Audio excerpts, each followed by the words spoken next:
How many types of gangrene? నేను మీ doctor G Narasimhasai, consultant in vascular and endovascular surgeon from Ignite Vascular Centre, Vijayawada. Usually 3 types of gangrenes ఉంటాయి. ఒకటి dry gangrene, సెకండ్ది wet gangrene, థర్డ్ది gas gangrene. 1 by 1 తెలుసుకుందాం.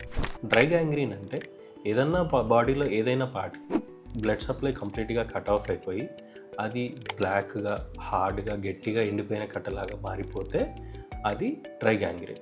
అంటే దీనికి ఎటువంటి ఇన్ఫెక్షన్ ఉండదు. Now coming to wet gangrene.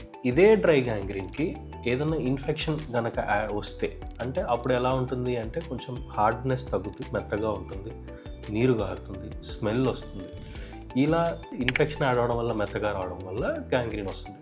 దీన్ని వెట్ గ్యాంగ్రీన్ అంటారు. Now coming to gas gangrene. ఈ వెట్ గ్యాంగ్రీన్ ఏదైతే ఉందో ఒక particular type of infection, Clostridium అనే బ్యాక్టీరియా ఇన్ఫెక్షన్ వస్తే ఈ క్లాస్ట్రీడియం అనే బ్యాక్టీరియా గ్యాస్ని ప్రొడ్యూస్ చేస్తుంది. సో ఈ పర్టికులర్ టైప్ ఆఫ్ ఇన్ఫెక్షన్ కనుక అదే గ్యాంగ్రీన్కి వస్తే దాన్ని గ్యాస్ గ్యాంగ్రీన్ అంటారు. So gas gangrene is very very dangerous. అలా గ్యాస్ గ్యాంగ్రీన్ ఉంటే మాత్రం అర్జెంటుగా సర్జరీ చేసుకోవాల్సి వస్తుంది. మీలో ఎవరికన్నా గ్యాంగ్రీన్ ఉన్నా లేదా దీర్ఘకాలికంగా పుండ్లు మానకపోతున్నా, సో అలా కాకుండా గ్యాంగ్రీన్ రిలేటెడ్ కానీ పుండ్ల రిలేటెడ్ కానీ ఏదైనా క్వైరీస్ ఉన్నా కానీ feel free to contact us.